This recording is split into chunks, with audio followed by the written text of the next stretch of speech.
Perjuangan untuk mempersatukan bangsa ternyata belum selesai hingga saat ini. Dalam kurun waktu 75 tahun lebih pasca kemerdekaan, bangsa Indonesia masih dihadapkan oleh berbagai persoalan yang disebabkan berbagai ego yang bersifat kedaerahan, agama, suku, ras, dan antar golongan.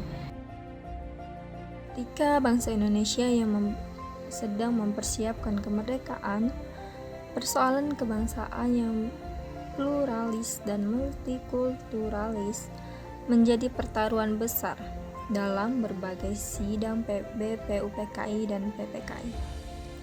Salah satu persoalan yang besar pada saat itu ialah masalah landasan untuk ideologi dasar negara.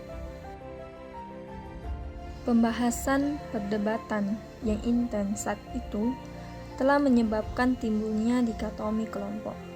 Di satu sisi, ada kelompok yang menginginkan adanya ketentuan syariat Islam sebagai landasan bernegara, dan di sisi lain, menginginkan dihapusnya ketentuan itu.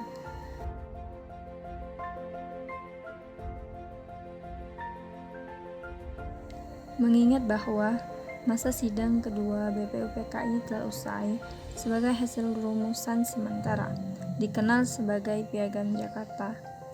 Rancangan alinea keempat pembukaan Undang-Undang Dasar yang terkait dengan dasar negara, kalimatnya berbunyi, berdasarkan ketuhanan yang Maha Esa, dengan kewajiban menjalankan syariat Islam bagi pemeluknya. Setelah proklamasi kemerdekaan pada 17 Agustus 1945, keesokan harinya diadakan sidang PPKI yang bertugas untuk menetapkan Undang-Undang Dasar bagi negara Republik Indonesia, pemilihan presiden dan wakil presiden, serta membentuk lembaga-lembaga negara lainnya. Ketika membahas tentang Undang-Undang Dasar, muncul kembali persoalan yang terkait dengan dasar negara, sebagaimana termuat dalam Piagam Jakarta.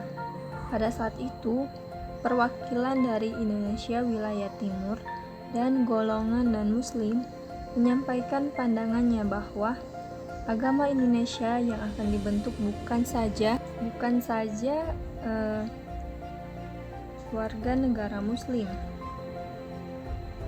yang mayoritas, melainkan harus menaungi semua warga negara yang beragama lain, dalam rangka membangun Indonesia yang memiliki wilayah dari Sabang sampai Merauke yang didiami lebih dari 728 suku bangsa dengan berbagai agama, adat istiadat, norma yang beraneka ragam dengan berbagai budaya dan bahasa.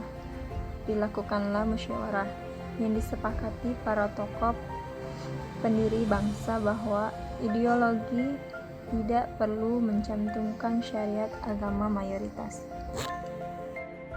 Marilah seluruh warga bangsa Indonesia yang mencintai bangsa Indonesia sebagai bangsa yang sangat plural dan multikultural, agar selalu damai dan bersatu dalam Kebinekaan Tunggal Ikaan.